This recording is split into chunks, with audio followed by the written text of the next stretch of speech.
Bonjour à tous, bienvenue dans Silver Bullets, le podcast consacré aux productions de Joel Silver. Bonjour Bruno. Salut Yann. 7e épisode, L'arme fatale de Richard Donner. Donc L'arme fatale, réalisée par Richard Donner en 1987. C'est une deuxième incursion des productions Silver dans le buddy movie. 5 ans après 48 heures. Donc le film de flic et le film de pote et un duo de personnages aux antipodes l'un de l'autre, que tout oppose, et qui se réunissent pour résoudre une même affaire. Ici c'est Mel Gibson dans le rôle de Martin Riggs et Danny Glover dans celui de Roger Murtaugh. L'histoire, tout le monde la connaît. Les deux compères vont devoir, s'apprécier, éviter de s'entretuer, et de résoudre l'affaire du suicide d'Amanda Hunsaker, qui mêle entre autres un trafic de drogue, un trafic d'armes, un trafic qui est relié au Vietnam, enfin tout un pataquès qu'ils vont résoudre à grands coups de flingues, de poursuites en voiture, de poursuites à pied. Du Joel Silver et un combat sur la pelouse de Roger Murtaugh pour finir le premier volet de la saga de L'Arme Fatale. Donc c'est un film assez connu, c'est un film qui a été de nombreuses fois imité. On peut se poser déjà la question sur la nature du buddy movie, qu'est-ce qu'il a changé par rapport à 48 heures ? Et comment il s'intercale déjà dans l'univers du polar américain entre 1982 et 1987 ? En fait, on a Michael Mann qui a fait Solitaire, mais qui a fait le Solitaire un an avant 48 heures. Ouais. Et on a Friedkin qui fait Police fédérale Los Angeles. Et au milieu de tout ça, c'est un peu le désert, parce que même les rivaux de Joel Silver, les cousins Golan et Globus, et Mario Kassar et Andrew Vaginal, ils bouffent à tous les râteliers au niveau du genre. Et le polar au cinéma, en tout cas, c'est un peu la sécheresse, quoi. Ouais. On a cité donc Police fédérale Los Angeles de William Friedkin, qui est un film qui entretient pas mal de points communs avec L'Arme Fatale, de façon assez bizarroïde. Par exemple, dans les deux cas, on a un flic suicidaire. On peut dire que Police fédérale Los Angeles de Friedkin, c'est la version anti-commerciale ou anti-grand public de L'Arme Fatale. Ou l'inverse. L'Arme Fatale est la version grand public de Police fédérale Los Angeles, qui a été un gros bide.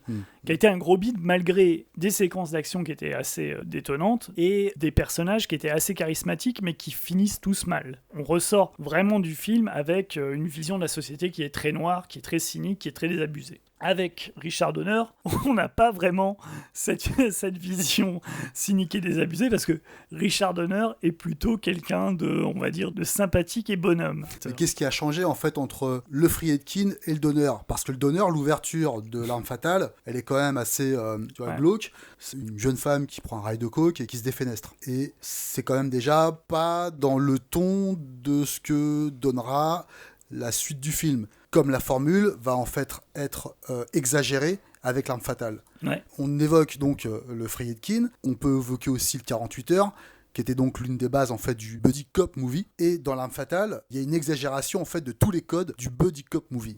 Est-ce que c'est une exagération ou est-ce que c'est simplement que le scénariste, donc qui est Shane Black, qui est un jeune scénariste, utilise en fait des gros clichés. C'est d'ailleurs un gros consommateur de cinéma, c'est un fan de Walter Hill et c'est un fan de William Friedkin. Donc en fait, il essaie un peu de faire la synthèse dans son scénar du côté actionneur de Walter Hill et du côté un peu noir, désabusé de William Friedkin. Sauf que il copie-colle des choses qu'il a vues au cinéma, alors que Walter Hill ou Friedkin jouent plus à l'instinct, en fait. Et Friedkin et Walter Hill pénètrent avec les codes du cinéma des années 80. Et ce que, à mon avis, ne fait pas le scénario de Shane Black, et encore moins la réalisation de Richard Donner. Même si on arrive sur la fin des années 80, on est quand même encore parcouru par tous les symboles de ces années-là. Et quand je dis symboles, je dis les symboles esthétiques.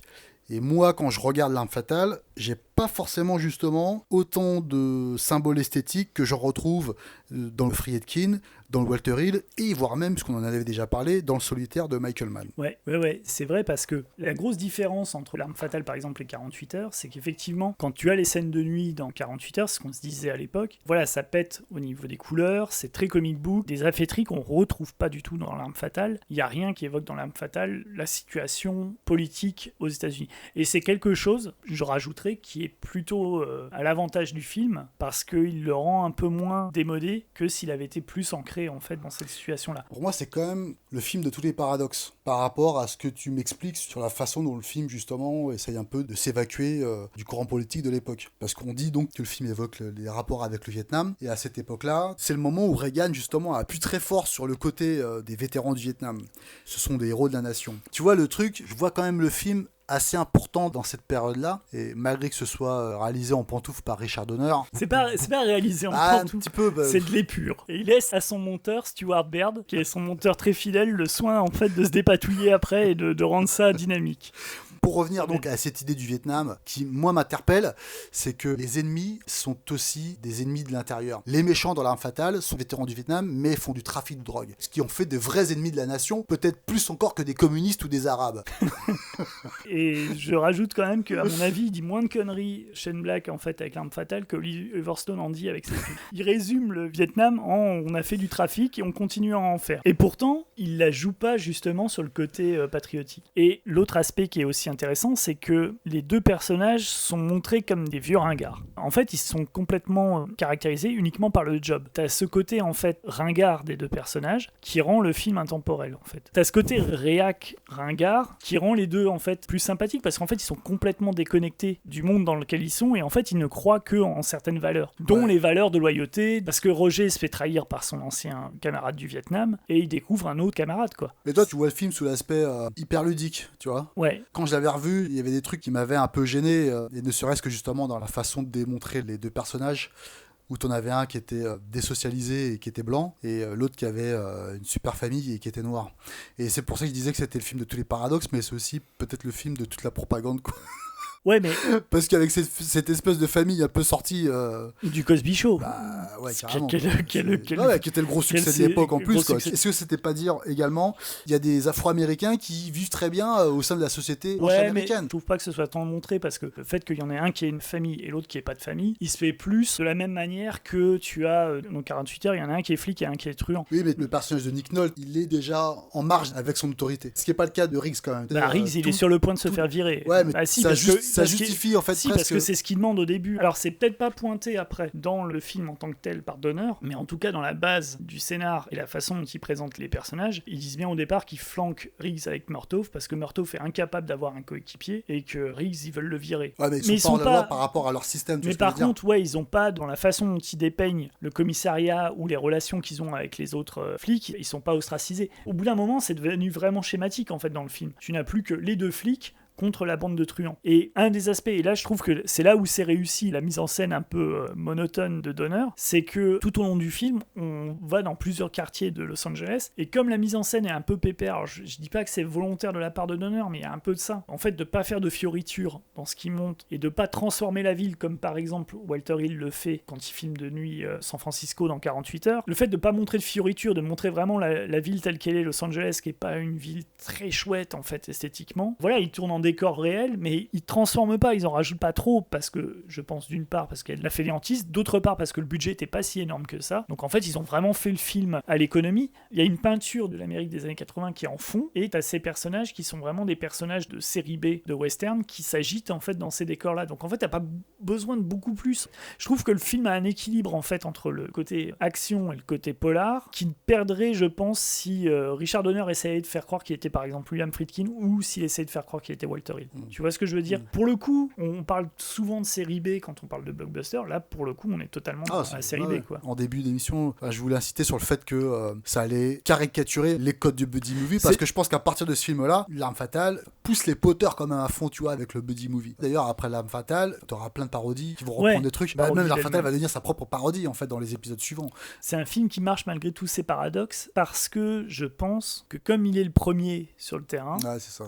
Ces clichés, en fait, il les découvre au fur et à mesure. Et après, moi, très honnêtement, moi j'aime bien les deux personnages. Alors, Roger Murtaugh, le fait aussi qu'il soit noir, c'est quelque chose qui n'était pas dans le script. Au départ, même Donner le dit, il avait prévu 2 acteurs blancs. Mais c'était sans compter Jesse Jackson. C'était sans compter la directrice de casting, surtout Marion Dougherty, qui lui a proposé Danny Glover. Et là aussi, en fait, le fait de prendre les 2 acteurs, Glover et Mel Gibson, parce que Mel Gibson, excepté les Mad Max, n'avait pas vraiment fait de film d'action, et puis les Mad Max, il les avait fait en Australie. Excepté le 3e, mais qui est une cata. Et Danny Glover, à l'époque, le dernier rôle qu'il avait fait, c'était un rôle vraiment antipathique dans La couleur pourpre. Donc ils ont pris aussi 2 acteurs que tu n'envisageais peut-être pas en fait dans ce genre de rôle. Richard Donner. Parlons du style.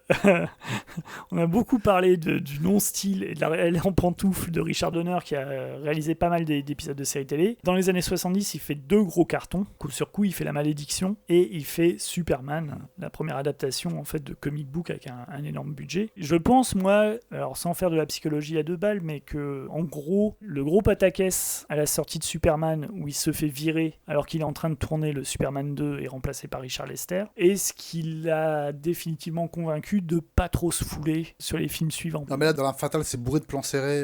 Je te dis franchement, à part la séquence du début, c'est dans le désert où je soupçonne qu'elle soit réalisée par la seconde équipe. Mais est-ce que tu as besoin de voir autre chose que Riggs et Murtaugh enquêter? Je te dis, il y a une sécheresse, il y a une économie des plans. Mais ça renvoie le film justement à un truc de petit vieux quoi. Ouais. C'est peut-être pour ça qu'aujourd'hui on peut encore le regarder c'est... tranquillement sur son canapé. Voilà, c'est L'Arme Fatale, une tisane et au lit. Mais est-ce que c'est désagréable? Je vais être très franc, je n'ai aucune explication à pourquoi Richard Donner, j'ai de la sympathie pour lui, alors que je me fous totalement de Ron Howard.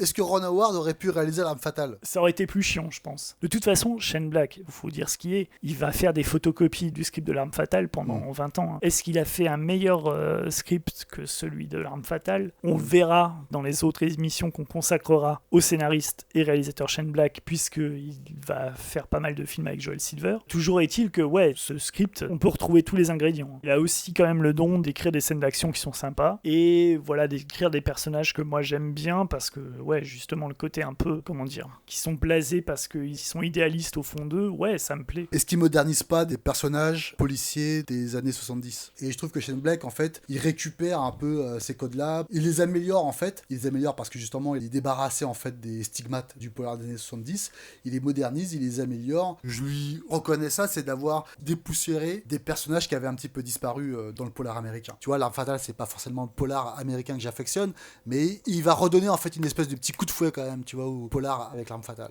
Ouais, parce qu'en plus, on va tomber après dans le film noir, dans cette période assez atroce où on avec va tomber. John Dahl et tout.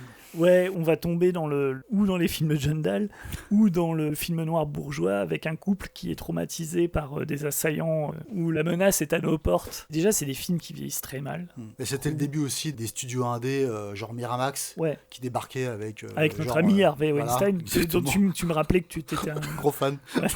Harvey, si tu nous entends. Mais pour en revenir à L'Arme Fatale, à la même époque, quand on est sur les 2, 3, 4, surtout sur le 3 et le 4 de L'Arme Fatale, on voit bien que le concept de film noir et de polar, en fait, qui était mélangé à de l'action, est complètement dilué. Pour finir, on a eu plusieurs réactions sur les premiers épisodes. Déjà, on adresse un gros merci à tous ceux qui nous ont envoyé des messages. Et qui nous ont envoyé plein de messages assez sympathiques. Si la famille. Et il y a eu des questions. Il y a eu une remarque du petit Antoine de Paris qui nous dit que dans les rues de feu, il y a une autre référence à Star Wars qu'on n'a pas notée, qui est le bruitage du Faucon Millenium. Voilà. Ce bruitage, on l'entend quand le camion du groupe de rock dans les rues de feu manque d'écraser Michael Paré, ce qu'il ne fait malheureusement pas. Alors, on répond à Antoine. Effectivement, on avait noté le bruitage du Faucon Millenium. On avait même ri. On avait même beaucoup ri. Et on a un peu complètement oublié pendant. Donc, merci de nous le rappeler. On a également un erratum à faire sur l'épisode de Brewster's Millions concernant Richard Lester, que j'ai qualifié d'anglais. Alors, il n'est pas anglais, il est américain. Il a fait toute sa carrière en Angleterre. Donc, toutes nos excuses à Richard Lester s'il nous écoute. Mais on aime toujours Superman 3. Ah ouais, ça... On en refait... Non, on déconne. Par contre, la semaine prochaine, première partie d'une rétrospective Predator. Ouais. Puisqu'on arrive en 87 à Predator de John McTiernan. On parlera également de Predator 2 de Stephen Hopkins, de Predators de Nimrod Attal et de The Predator de Shane Black, donc on ne quitte pas Shane Black. On parlera dans la première partie, tout dépend en fait comment on va réussir à monter cette émission, mais on a prévu de faire première partie le Predator de McTiernan et deuxième partie les 3 autres. Lesquels on a aimé, lesquels on déteste. Le Nimrod, moi j'adore. Toi, Je vous vous direz pourquoi. Le Nimrod, en plus réalisé par une sentinelle des X-Men, c'est plutôt... c'est la preuve que Hollywood est progressiste. Même les robots tueurs ont le droit de faire des blockbusters. Donc la semaine prochaine, on prend nos treillis, on met notre camouflage. On se peinturlure la gueule. Ouais, et on va traquer un Rasta invisible. Et on dit contact. Donc à la semaine prochaine. Allez. Merci. Ciao, au revoir. Salut.